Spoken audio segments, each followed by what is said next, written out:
Jawaharlal Nehru journalist society ఆధ్వర్యంలో ఆనాడు doctor YS Rajasekhara Reddy గారు ఈ సమాజానికి పట్టిన రుగ్మతలను అనుభవిస్తున్న సమస్యలను పరిష్కరించే డాక్టర్లుగా జర్నలిస్టులను గుర్తించి సమాజానికి చికిత్స చేసే డాక్టర్లు అనారోగ్యానికి నిర్లక్ష్యానికి గురైతే అది సమాజానికి నష్టము అన్న ఆలోచనతో ఆనాడు జర్నలిస్ట్ మిత్రులందరికీ కూడా ఇంటి స్థలాలు కేటాయించాలని డాక్టర్ వైఎస్ రాజశేఖర రెడ్డి గారు శ్రీమతి సోనియా గాంధీ గారి నేతృత్వంలో నిర్ణయం తీసుకోవడం జరిగింది. సరే, ఆనాటి నుంచి ఈనాటి వరకు జరిగిన పరిణామాలు నేను పెద్దగా వివరించదలసిన అవసరం లేదు, మీకు అందరికీ తెలుసు. కానీ ఈరోజు ఒక పండగ వాతావరణంలో 1100 మంది జర్నలిస్టు కుటుంబ సభ్యుల సమక్షంలో నిలబడి ఈ సమస్యకు శాశ్వత పరిష్కారం చూపించిన సహచార మంత్రివర్గ సభ్యులు పొంగులేటి శ్రీనివాసరెడ్డి గారు, అదేవిధంగా కార్యక్రమంలో పాల్గొన్న సహచార మంత్రివర్గ సభ్యులు పొన్నం ప్రభాకర్ గారు, మేమందరం గౌరవించి ప్రభుత్వం ఏర్పడ్డ తర్వాత నేను తెలంగాణ రాష్ట్రానికి ముఖ్యమంత్రి కావాలని ఎంత బలంగా అనుకున్నానో ప్రెస్ అకాడమీ చైర్మన్గా శ్రీనివాసరెడ్డి గారిని కూడా నియమించాలని అంతే బలంగా నేను ఆనాడు భావించిన. ప్రెస్ అకాడమీ చైర్మన్గా పెద్దలు శ్రీనివాసరెడ్డి గారు ఈనాడు ఈ కార్యక్రమాన్ని ఏర్పాటు చేసి ఇందులో పార్లమెంట్ సభ్యులు చామల కిరణ్ రెడ్డి గారు, శాసన సభ్యులు మల్రెడ్డి రంగారెడ్డి గారు, వేం నరేందర్ రెడ్డి గారు, నగర ప్రథమ పౌరురాలు గద్వాల విజయలక్ష్మి గారు, అదేవిధంగా డిప్యూటీ మేయర్ శ్రీలత గారు, ఐఎన్పిఆర్ కమిషనర్ హనుమంతరావు గారు, సోదరులు పాత్రికేయ మిత్రుడు దేవులపల్లి అమర్ గారు, వేదిక మీద ఉన్న పెద్దలు, తెలంగాణ సమాజానికి ప్రతినిధులుగా ఉన్న జర్నలిస్టు కుటుంబ సభ్యులందరికీ కూడా ఈ సందర్భంగా అభినందనలు తెలియజేస్తున్నాను. ప్రతి సమస్యకు ఏదో ఒక పరిష్కారం ఉంటుంది. పరిష్కారం గొప్పగా ఉండొచ్చు, పరిష్కారం మామూలుగా ఉండొచ్చు. కానీ పరిష్కరించవలసిన వ్యక్తులు బాధ్యతాయుతంగా వ్యవహరించినప్పుడే ఆ సమస్యకు పరిష్కారం దొరుకుతుందని చెప్పి నేను బలంగా నమ్ముతాను. ఉమ్మడి రాష్ట్రంలో తెలంగాణ రాష్ట్ర ఏర్పాటు అనేది ఒక పెద్ద సమస్య, జటిలమైన సమస్య, చిక్కుముడి లాంటి సమస్య. అంత జటిలమైన చిక్కుముడి లాంటి సమస్యకే కాంగ్రెస్ పార్టీ పరిష్కారం చూపించి తెలంగాణ రాష్ట్రాన్ని ఏర్పాటు చేసింది. మరి పండిత్ జవహర్లాల్ నెహ్రూ గారి పేరు మీద ఏర్పాటు చేసిన ఈ సంఘము, ఈ భూ కేటాయింపు పండిత్ జవహర్లాల్ నెహ్రూ వారసులుగా శ్రీమతి సోనియా గాంధీ గారి ప్రతినిధులుగా ఈ సమస్యను పరిష్కరించడం మా బాధ్యత అని మేము భావించి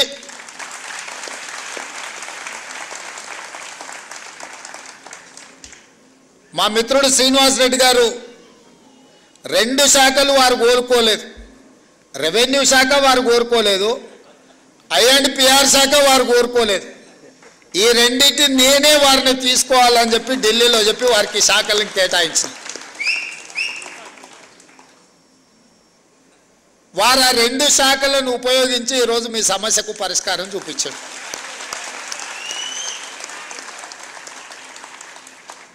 నా దగ్గరికి వంశీ, రవికాంత్ ఇతర మిత్రులు వచ్చి 2-3 సార్లు నన్ను అడిగితే నేను చెప్పిన పైనుంచి ఆదేశాలు ఉండవు. ప్రభుత్వం నడవడానికి ఒక ప్రాసెస్ ఉంటుంది, ఒక విధానం ఉంటుంది.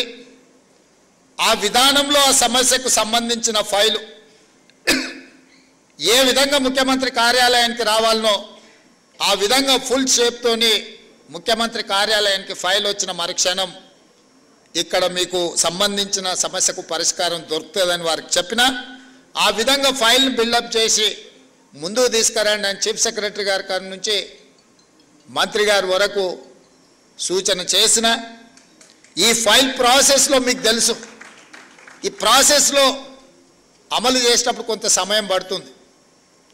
ఆ ప్రాసెస్లో జరిగిన డిలేనే కానీ నిర్ణయం తీసుకోవడానికి ఈ ప్రభుత్వానికి శశబిశలు లేవు. స్పష్టంగా ఫైల్ వచ్చిన మరుక్షణం, ఎందుకంటే ప్రాసెస్లో ఏదైనా తప్పిదం జరిగితే మళ్ళీ ఎవరైనా కోర్టుకు వెళ్ళిందంటే ఇప్పటికే 73 మంది ఈ నిజాన్ని చూడకముందే వారు కన్ను మూసింది. ఇంకా చాలామందికి ఇలాంటి నష్టం జరగకూడదు, మీ సమస్యకు శాశ్వత పరిష్కారం చూపించాలన్న ఆలోచనతోనే మా ప్రభుత్వం శాశ్వతమైన పరిష్కారాన్ని ఈరోజు మీకు అందరికీ చూపించడం జరిగింది. అదేవిధంగా కొన్ని అంశాలు నేనే ప్రస్తావిస్తాము, ఎందుకంటే మీ ముందు కొన్ని అంశాలను ప్రస్తావిస్తే నచ్చినా నచ్చకపోయినా వాటికి ఏమైనా పరిష్కారం దొరుకుతుందేమో అని నేను అనుకున్నా. కానీ పెద్దలు శ్రీనివాసరెడ్డి గారి అనుభవము మమ్మల్ని ఏమీ చెప్పకుండానే నియంత్రించడానికి వారే చాలా విషయాలు ప్రస్తావించి మీ ముందు పెట్టి జర్నలిస్ట్ అంటే ఏ విధంగా ఉండాలి, ఏ విధంగా ఉంటే ఆ వృత్తి యొక్క గౌరవం పెరుగుతుందో పెద్దలు శ్రీనివాసరెడ్డి గారు మీకు వివరించడం జరిగింది.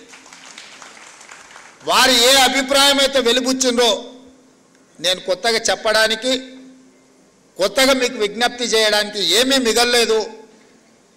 వారు ఏ అభిప్రాయం అయితే వెలిబుచ్చిందో మా జర్నలిస్టు మిత్రులకు నా సూచన, ఆ అభిప్రాయంతో మీరు ఏకీభవించి దీన్ని ప్రక్షాళన వైపు మనం అందరం వెళ్ళాల్సిన అవసరం ఉన్నది. వృత్తిపరమైన గౌరవం ఎవరు పెంచరు, వృత్తిపరమైన గౌరవాన్ని మనకు మనమే పెంచుకోవాలి. రాజకీయ వృత్తిని సమాజం చాలా చిన్నచూపు చూసే పరిస్థితి వచ్చింది. ఎందుకంటే రాజకీయ నాయకులు, ప్రజాప్రతినిధులు వాళ్ళ అవసరానికి, వాళ్ళ స్వార్థానికి, లేకపోతే వాళ్ళ బంధుమిత్రుల కోసమే పనిచేస్తారని చెప్పి ఒక రకమైన చర్చ ప్రజలలో ఉంది. దాన్ని తగ్గించడానికి వీలైతే అట్లాంటి చర్చనే లేకుండా చేయాలన్న ప్రయత్నంలో భాగంగానే చాలా విషయాలలో పారదర్శకంగా ప్రజాభిప్రాయం మేరకు పాత్రికేయ మిత్రుల యొక్క ఆలోచన విధానాలు కూడా తెలుసుకొని మా ప్రభుత్వం ఈరోజు పనిచేస్తుంది.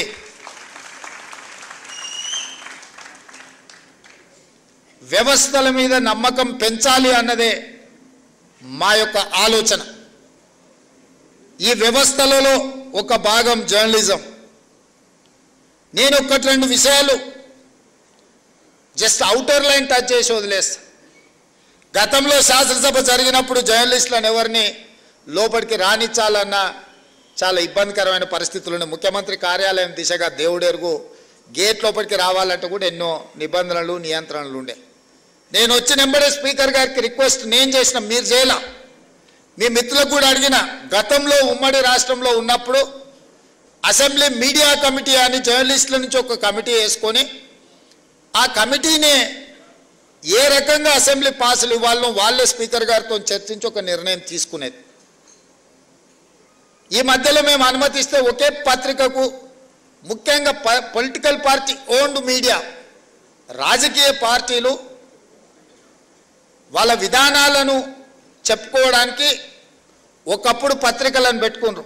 అంటే సిద్ధాంతపరమైన వైరుధ్యాలు ఉన్నప్పుడు సిద్ధాంత భావవ్యాప్తి కోసము ఆనాడు రాజకీయ పార్టీలు వాళ్ళ సిద్ధాంతాలను ప్రజలకు వివరించడానికి, ప్రజల్ని ఆ సిద్ధాంతం వైపు ఆకర్షితులను చేయడానికి, ఆ సిద్ధాంతం ద్వారా సమాజానికి మేలు జరగడానికి ఆనాడు రాజకీయ పార్టీలు పత్రికలను పెట్టుకున్నారు. దాంట్లో ప్రథమ కోవాలో కమ్యూనిస్టు సోదరులు వస్తారు. వాళ్ళు ఏ రోజు కూడా సిద్ధాంతపరమైన అంశాలనే ఆ పత్రికలలో రాసేవాళ్ళు, క్రోడీకరించేవాళ్ళు, విశ్లేషించేవాళ్ళు. సమాజంలో ఉన్న సమస్యను ప్రజల యొక్క కోణంలో అందులో రాసేవాళ్ళు. ఎప్పుడు కూడా కమ్యూనిస్టు సోదరుల నేతృత్వంలో ఉన్న పత్రికల మీద తీవ్రమైన ఆరోపణలు కానీ అభ్యంతరాలు కానీ ఎప్పుడు వ్యక్తం అయ్యేటివి కావు. నేను చాలా సందర్భాలలో ఆ జర్నలిస్టు కలిస్తే కూడా వాళ్ళతో సమాచారాన్ని, వాళ్ళ అవగాహనను, వాళ్ళ విశ్లేషణను మేము అడిగి తెలుసుకునేటోళ్ళం. జర్నలిస్ట్గా కార్డ్ హోల్డర్స్ ఉన్నోళ్ళు అందులో జర్నలిస్ట్గా పనిచేసేది. అందులో పనిచేసిన వాళ్ళ తర్వాత కమర్షియల్ పత్రికలకు వచ్చిన కార్డ్ హోల్డర్స్ కొంత వాళ్ళ గౌరవాన్ని కాపాడుకునే ప్రయత్నం చేసేటోళ్ళు. ఆ తర్వాత పరిణామ క్రమంలో వచ్చిన పరిస్థితుల్లో రాజకీయ పార్టీలు ప్రారంభించుకున్న పత్రికలు కార్యకర్తలుగా మారితే పర్వాలేదు, నాకేం అభ్యంతరం లేదు. వాళ్ళని కార్యకర్తలుగా మేము భావించి సరే ఆ పార్టీ కార్యకర్తలు ఏదో ఒక రూపంలో ఇక్కడికి వచ్చినారు. కానీ ఉన్మాదంతో ఎట్టి పరిస్థితుల్లో ప్రెస్ మీటో లేకపోతే అక్కడ జరుగుతున్న కార్యక్రమాలని డిస్టర్బ్ చేయాలన్న ఆలోచనతోనే వ్యవహరించే పరిస్థితులు ఈరోజు వచ్చినాయి. దీన్ని మనం ఏ రకంగా ఎదుర్కోవాలనో మీరు చెప్పాలి. ఈరోజు సమాజంలో కొత్తగా వచ్చిన సమస్య ఇది. రాజకీయ పార్టీలు పెట్టుకున్న పత్రిక యొక్క పాత్రికేయులు అందరన్నీ నన్ను అందులో కొందరు, ఏ వర్గంలో అయినా కొందరు చేసే పనే అందరికీ అంటుకుంటుంది. అందరూ ఆ విధంగా ఉన్నారని నేను అనడం లేదు.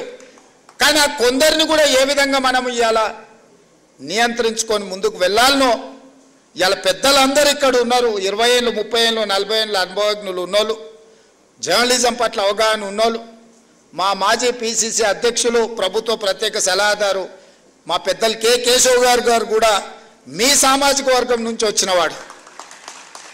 ఇవాళ వాళ్ళ కూతురుగా మేయర్గా వారు ఇక్కడ ఉన్నారు. ఈరోజు నిజంగా మీరు ఆలోచన చేయండి. గతంలో సెక్రటేరియట్ ప్రజాప్రతినిధులుగా మేమే పోయేవాళ్ళం కాదు.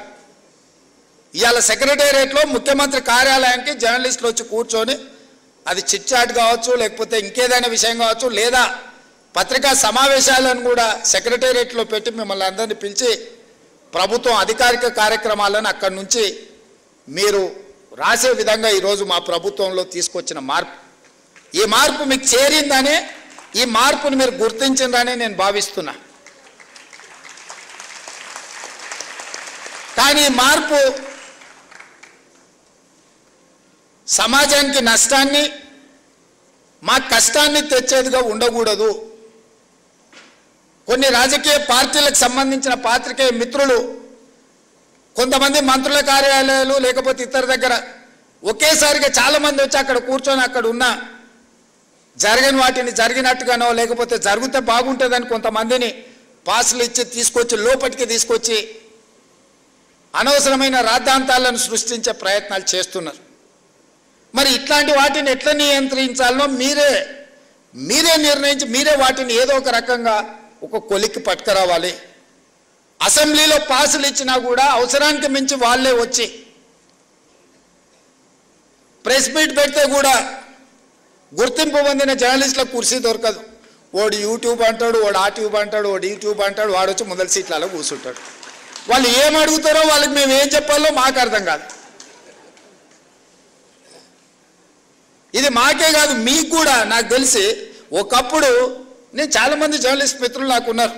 సీనియర్ జర్నలిస్ట్ రాగానే లేచి కూర్చొచ్చి వీళ్ళు వెనక్కి పోయి కూర్చునేటోళ్ళు. మేము పత్రికా సమావేశం పెడితే కూడా ఒకవేళ డెస్క్ ఇన్ఛార్జీలు లేకపోతే మీ దాంట్లో సీనియర్ జర్నలిస్టులు వస్తే, వేరే సంస్థకి సంబంధించిన జర్నలిస్ట్ వస్తే కూడా లేచి జూనియర్స్ లేచి ముందు వరుస వాళ్ళకి ఇచ్చి వీళ్ళు వెనక్కి పోయేటోళ్ళు. ఇప్పుడు విపరీతం ఎట్లయిపోయిందనంటే అసలు కంటే కొసరోళ్ళది ఎక్కువైపోయింది. ఎవరిని ఏ ట్యూబో తెలుస్తలేదు మాకు. ఇక ఆ ట్యూబ్లో ఎక్కడికంటే అక్కడికి వెళ్ళిపోయి ఏది పడితే అది మాట్లాడితే అక్కడ ఉన్న ప్రజలు ఏమన్నా అంటే చూసిరా జర్నలిస్టుల మీద దాడి అని. జర్నలిస్ట్ అనే పదానికి డెఫినేషన్ ఏందో మీరు డిసైడ్ చేయండి. మేము ఎవరిని జర్నలిస్ట్గా చూడాలో మీరు చెప్పండి. ఎవరు దోస్తే వాడు ట్యూబ్ పెట్టుకొని ఆ ట్యూబ్లో పెట్టుకొని వాడు మెడలో పట్టేసుకొని మెడలో ఇది కట్టుకొని వాడు నేను ట్యూబ్కో జర్నలిస్ట్ అని బయలుదేరితే వాళ్ళు వివరించే విధానాన్ని బట్టి ప్రజలు వివరిస్తారు. ఏది పడుతుంది మధ్యలోనే అడ్డంతోట మాట్లాడి ఏదైనా ఏమన్నా అంటే చూసారా జర్నలిస్టుల మీద. సో ఈ విధానానికి ఎక్కడో ఒక దగ్గర పులి స్టాప్ పెట్టాలి. దీన్ని ఆలోచన చేయాల్సింది మీరే. ఎందుకంటే ఇంతకంటే పెద్ద సందర్భం నాకు దొరకదు మీకు ప్రభుత్వం వైపు నుంచి కానీ ప్రజాప్రతినిధిగా మేము ఎదుర్కొంటున్న సమస్యల్ని మీ దృష్టికి తీసుకురావడానికి ఇంతకంటే మంచి అకేషన్ ఏముండదని నేను భావిస్తున్నా. అక్రిడేషన్ కార్డుల గురించి పెద్దలు శ్రీనివాసరెడ్డి గారు చెప్పారు. ఇద్దరు శ్రీనివాసరెడ్డి స్క్వేర్ ఈరోజు మీ సమస్యల్ని మీ ముందర పెట్టారు. నిజమైన జర్నలిస్టును ఒక్కరిని కూడా అగౌరవపరచాలన్న ఆలోచన కానీ వాళ్ళకి అక్రిడేషన్ కార్డులు కానీ ఆరోగ్య భద్రత కార్డు కానీ ఇంటి పట్టాల విషయంలో కానీ మీకు ఎలాంటి నష్టం జరగకుండా చూసే బాధ్యత ఈ ప్రభుత్వం ఉందని చెప్పి నేను మీకు మాట ఇస్తున్నా. కానీ అట్ ద సేమ్ టైం ఈ ప్రభుత్వం ఎదుర్కొంటున్న అనవసరమైన రాద్ధాంతాలను నియంత్రించాల్సిన బాధ్యత మీ మీద ఉన్నది. మీరు డిఫైన్ చేయండి ఎవరిని జర్నలిస్ట్గా మేము గుర్తించాలి, ఆ జర్నలిస్ట్కి ఉన్న ఎథికల్ లైన్ ఏంది, ఏ హద్దు దాటకుండా జర్నలిస్టు ఉండాలి, ఆ జర్నలిస్టు హద్దు దాటి వివరించినప్పుడు ఎదురుగున్నోడు క్షణికావేశానికి లోనైనప్పుడు జరిగే పరిస్థితులు ఎట్లా ఉంటాయి, వీటన్నిటిని కూడా మనము ఆలోచన చేసి ఒక పరిష్కారం చూపించుకోవాల్సిన బాధ్యత మన మీద ఉన్నది. నేను ఇంకొక మాట కూడా చెప్పదలుచుకున్నా. ఈరోజు సిద్ధాంతాలు రాసుకోవాల్సిన పత్రికలు ఇష్టారాజ్యంగా అసలు ఏ భాష వాడాలనో జర్నలిస్టులకు కూడా కొన్ని నిబంధనలు ఉన్నాయి కదా. అసెంబ్లీలో మీద ఏదైనా మాట్లాడితే రికార్డుల నుంచి తొలగించడమనో లేకపోతే ఈ భాషకు పద్ధతి లేదనో మనం పార్లమెంటరీ వ్యవస్థలో మనం అనుకుంటున్నాం కదా. మరి పత్రికలకు జర్నలిస్టులకు ఏ భాష రాయాలా, ఎలాంటి భాష వాడాలి, ఏ పదప్రయోగం హోదాని బట్టి రేవంత్ రెడ్డి మీకు నచ్చకపోవచ్చు యాజ్ ఎ ఇండివిజువల్, కానీ Revanth Reddy is Telangana chief minister. Telangana chief minister అనేది ఒక గౌరవప్రదమైన హోదా, ఒక జర్నలిస్ట్ అనేది ఒక గౌరవప్రదమైన హోదా. వ్యక్తితో నీకు నచ్చవచ్చు నచ్చకపోవచ్చు, ఆ హోదా మనమందరు ప్రజలందరూ కలిసి ఇస్తే వచ్చిన హోదా. ఆ హోదాని గౌరవించాల్సిన బాధ్యత పత్రికలకు కానీ పత్రిక యజమానుల ముసుగుల్లో ఉన్న రాజకీయ పార్టీ నాయకులకు కానీ ఉండదా? వాళ్ళకి లేనప్పుడు మేమెందుకు పాటించాలా అనేది నా ప్రశ్న. వాళ్ళు ఆ బాధ్యతను మరిచి అసభ్యంగా వ్యవహరించి అసందర్భమైన అంశాలను ప్రస్తావిస్తే న్యాచురల్గా రియాక్షన్ ఉంటుంది. ఆ రియాక్షన్ని మొత్తం జర్నలిస్టులకు మీరు ఆపాదించుకోకండి. దయచేసి వేదిక మీద నుంచి మీడియా మిత్రులకు నా విజ్ఞప్తి ఒక్కటే, ప్రజల కోసం ప్రజల మధ్యలో ఉండి ప్రజా సమస్యల్ని వెలికితీసే జర్నలిస్టులు ఒక వర్గం అయితే, కేవలం రాజకీయ పార్టీ యజమానిని రక్షించడానికి ఆ యజమానికి మొత్తం వ్యవస్థను అప్పచెప్పడానికి ప్రయత్నం చేస్తున్న వాళ్ళు ఇంకొక కోవా. ఈ రెండింటిని మీరు విడదీయండి. ఈ రెండింటిని కలగాపులగం చేయడం ద్వారా నిజమైన జర్నలిస్టుకు నష్టం జరుగుద్ది. ఆ నష్టం జరగకుండా ఉండడానికి అవసరమైన ప్రణాళికలు మీరు సిద్ధం చేయండి అని చెప్పి నా వైపు నుంచి విజ్ఞప్తి. అసెంబ్లీలోకైనా లేకపోతే సెక్రటేరియట్లోకైనా ప్రభుత్వ కార్యాలయాల్లోకైనా మిమ్మల్ని అనుమతించడానికి ఎలాంటి అభ్యంతరం లేదు. దానికి సరైన కార్డు తీసుకోండి, సరైన విధానాన్ని తీసుకొని రండి. నేను మా మంత్రి గారికి సూచన చేస్తున్నా. నెక్స్ట్ స్టెప్ అదే. సెక్రటేరియట్కి ఎవరు రావాలి, ఎవరికి పాసులు ఇవ్వాలి, ఏ పత్రిక సర్క్యులేషన్ బట్టి ఎంతమందికి పాసులు ఇవ్వాలి. మీరు నిబంధన పెట్టుకోకపోతే పేపర్ మీద ఉండే పత్రికోడు కూడా 10 మాకు పాసులు కావాలంటారు, ఒత్తిడి తీసుకొస్తున్నారు. ప్రజలలో ఉండే పత్రికలకు పేపర్ మీద ఉండే పత్రికలకు ఉన్న తేడాను కూడా మీరే డిఫైన్ చేసుకోండి. అసెంబ్లీకి కూడా ఎంత సీనియర్ వాళ్ళు పార్లమెంట్లో, నేను అప్పుడు ఎంపీని కాదు కానీ ఎమ్మెల్సీగా ఎమ్మెల్యేగా పార్లమెంట్కి పోయినప్పుడు సీనియర్ జర్నలిస్టులు మన తెలుగు వాళ్ళు కూడా సెంట్రల్ హాల్కి వచ్చేది. సెంట్రల్ హాల్లో ఎమ్మెల్యేలు కూడా అనుమతి తీసుకోవాలంటే సపరేట్ పాస్ తీసుకొని పోవాల్సి వచ్చేది. ఎంపీలు ఎక్స్ఎంపీలు వాళ్ళకి మాత్రమే సెంట్రల్ మినిస్టర్స్కి అనుమతి ఉండే, స్టేట్ మినిస్టర్స్ కూడా పాస్ తీసుకొని పోవాలి. కానీ జర్నలిస్టులకు పర్మనెంట్ పాస్ ఉండేది సెంట్రల్ హాల్లో. నేను ఒకసారి అనుకున్న ఒక జర్నలిస్ట్కు పాస్ ఇచ్చిన మాకెందుకు ఇయ్యారా అని. అంటే వాళ్ళు 20-25 ఇయర్స్ వాళ్ళు ఈ ప్రొఫెషన్లో ఉండరు, వాళ్ళు దీన్ని అగౌరవపరచరు, వాళ్ళు ఒక గౌరవప్రదంగా దీన్ని కాపాడతారు కాబట్టి వాళ్ళకి సెంట్రల్ వాళ్ళకి అనుమతి ఇచ్చిందని ఆ రోజు చెప్పారు. అంటే జర్నలిస్టులకు పార్లమెంటరీ పార్టీ వ్యవస్థలో ఎంత ప్రాధాన్యత ఉండే దీన్ని బట్టి మీరు అర్థం చేసుకోండి. ఇవాళ అసెంబ్లీలో కానీ సెక్రటేరియట్లో కానీ ముఖ్యమంత్రి కార్యాలయంలో కూడా మిమ్మల్ని నియంత్రించాల్సిన అవసరం లేదు. మీరు ఆ సీనియారిటీని, ఆ ఎక్స్పీరియన్స్ను, ఆ పత్రికకున్న ప్రాధాన్యతను మీరు డిఫైన్ చేసుకోండి. చేసుకున్నప్పుడు మీరు వాకిన్ ముఖ్యమంత్రిని కలవడానికైనా, వాకిన్ ఎనీ అదర్ మినిస్టర్ని కలవడానికైనా అనుమతించడానికి మాకు ఎలాంటి అభ్యంతరం లేదు. On record, of the record అనుకున్నప్పుడు మనం కొన్ని పాత్రికేయ మిత్రులతో జనరల్ చిట్ చాట్ చేస్తాం. వాళ్ళు కొన్ని అవి ప్రస్తావించరు, అంటే డిఫర్ అయినా కూడా ప్రస్తావించరు. మనం ఆఫ్ ద రికార్డ్ అని ఏదైనా వాళ్ళతో షేర్ చేసుకుంటే జస్ట్ పరిస్థితులు మనం చర్చించుకున్నాం. నిజంగా ఆ జర్నలిస్టు ఒకవేళ ఇక్కడి నుంచి ఇంకొక దగ్గరికి మారినా పాతకాలం వాళ్ళు దాన్ని ఆ లైన్ పెట్టుకునేటోళ్ళు, ఆ థిన్ లైన్తోని వ్యవహారం చేసేవాళ్ళు. ఇప్పుడు అట్లా లేకుండా పోయింది. అనకున్నా అన్నరాను, లేకపోతే ఏదైనా జనరల్ చిట్ చాట్కి వస్తే నాకు ఒక బ్యాడ్ ఎక్స్పీరియన్స్ ఉంది. జనరల్ చిట్ చాట్ ఎప్పుడో గాంధీ భవన్లో వేస్తే ఎవరో జర్నలిస్టులే ఉన్నారు అందరు, మరి అది రికార్డ్ చేసుకొని బయటికి పోయారు అనెతికల్గా. మనం ఊరికే కూర్చున్నప్పుడు యథాలాపంగా మాట్లాడుతుంటాం మనం, అంటే భాషలో కానీ లేకపోతే భావంలో కానీ పెద్ద అటెన్షన్ రాజేమో, అంతా మనమే ఫ్రెండ్స్ లాగా ఏదో నవ్వుకో. అది రికార్డ్ చేసుకెళ్ళి ఇవ్వడం అనేది అదేమన్నా భావ్యమా? దాంతోనే మీ ఎవరితోనే ఏమైనా మాట్లాడాలంటే ఉన్నంతసేపు జాగ్రత్తగా ఉండాల్సిన పరిస్థితి అట్లాంటి దాంట్లో వచ్చింది. మాకేం వేరే మిమ్మల్ని ఏదో దూరం పెట్టాలనో మీతో మాట్లాడొద్దని కాదు.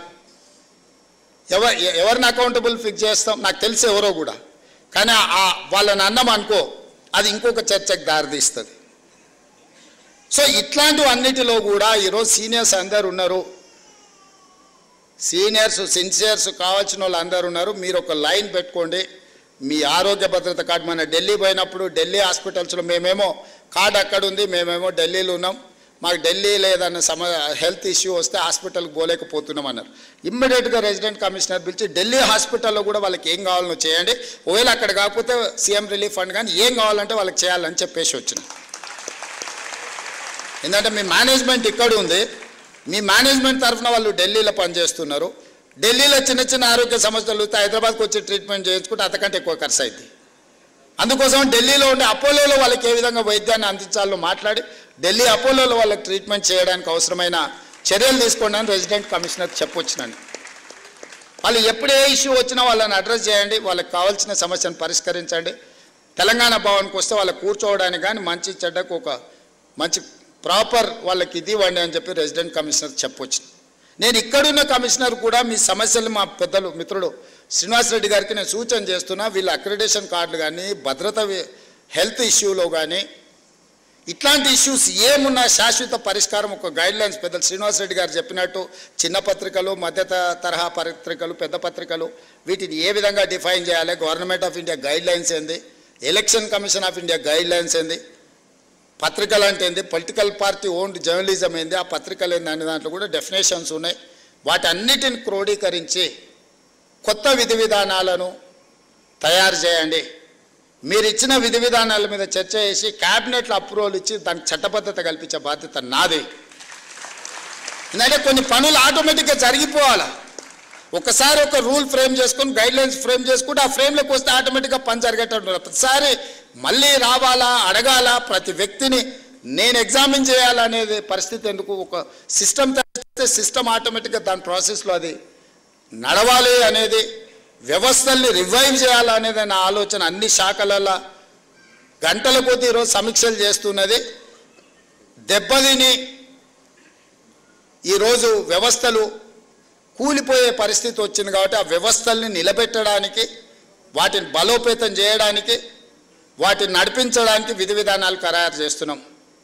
మనకు టూరిజం పాలసీ లేదు, ఎనర్జీ పాలసీ లేదు, స్పోర్ట్స్ పాలసీ లేదు.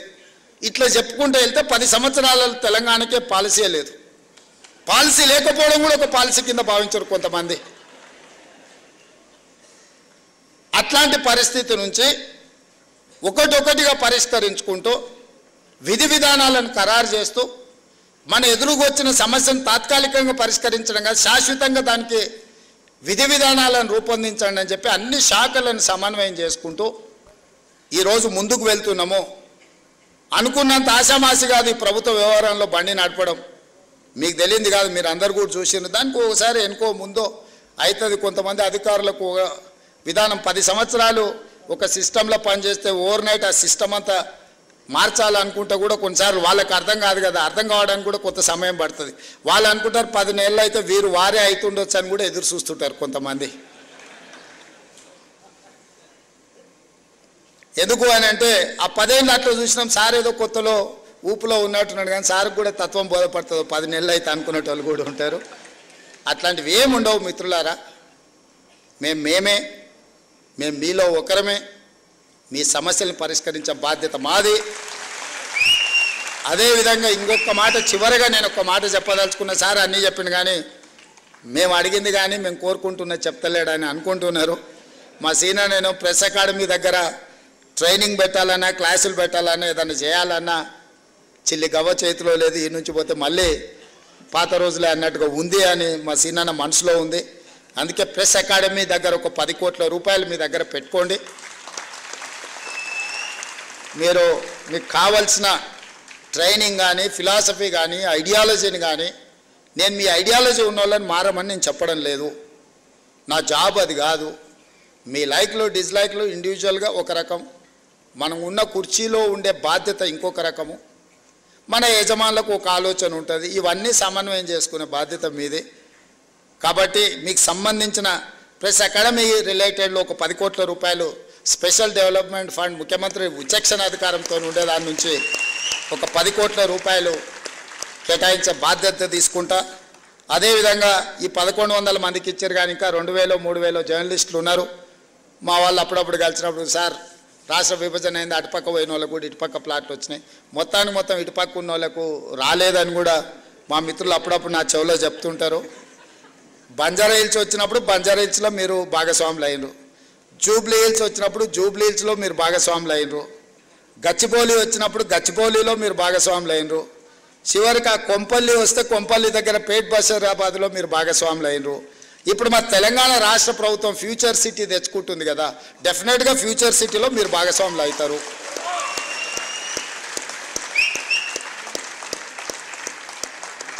ఎవరైతే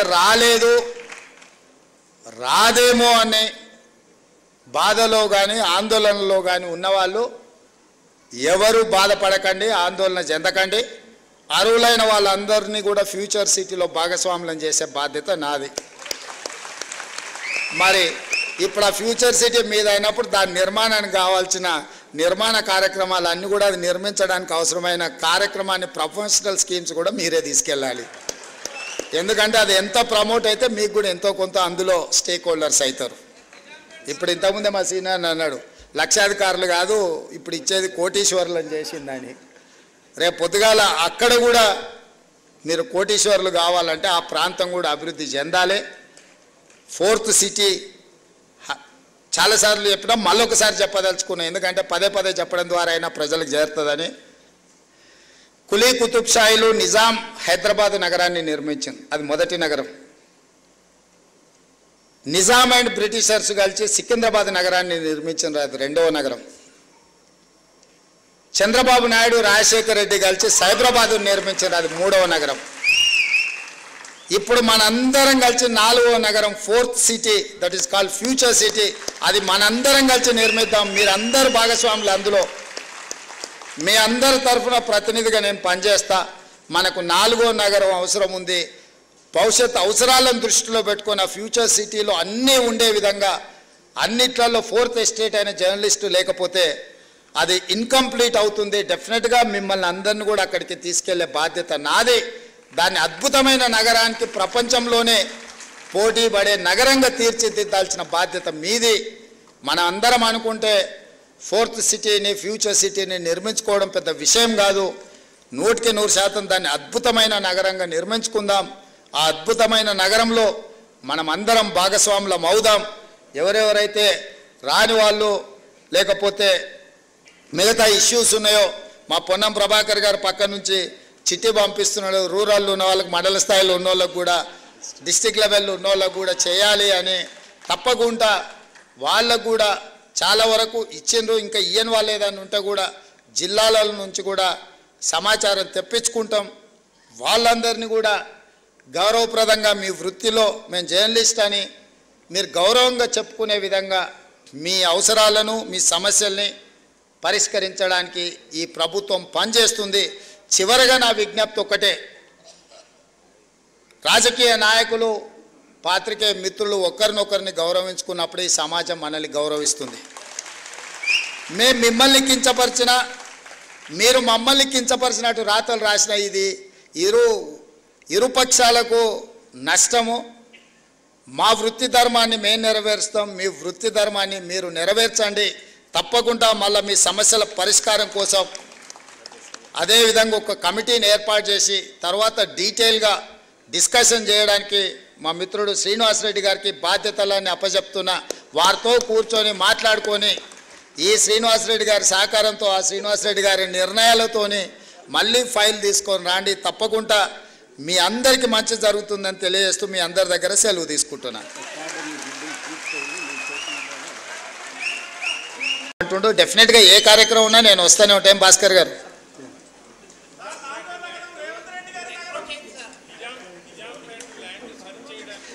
డెఫినెట్గా వంశీ చెప్పింది నాకు గుర్తుంది. అంచనా తెచ్చుకున్నాక దాన్ని ఏం చేయాలనో చెప్తా. రెండు ఏదున్నా మీకు ఇచ్చిన భూమితో పాటు మీకు చేయగలిగిన సాయం ఇట్లా మీరు మీ గురించి చెప్తారు. మీతో పాటు నేను కూడా హౌసింగ్ సొసైటీలో సభ్యుని మా ఇంట్లో వస్తే అంటున్నారు వాళ్ళ పట్టాలు ఇచ్చినాక నీళ్లు పట్టా ఎప్పుడు వస్తుంది అని. ఎమ్మెల్సీగా నేను కూడా 10 లక్షలు కట్టినా, నేను కూడా అందులో సభ్యుని. నా ఇంటి పట్టా రాలా, కానీ మీ ఇంటి పట్టా క్లియర్ చేసినాము. కాబట్టి తప్పకుండా మీరు తీసుకొచ్చిన సమస్యలు మా అధికారులు రాసుకున్నారు. వాటిని దృష్టిలో పెట్టుకొని తప్పకుండా వాటిని పరిష్కరించడానికి ముందుకెళ్తామని తెలియజేస్తూ సెలవు తీసుకుంటున్నా. ధన్యవాదాలు మిత్రులారా.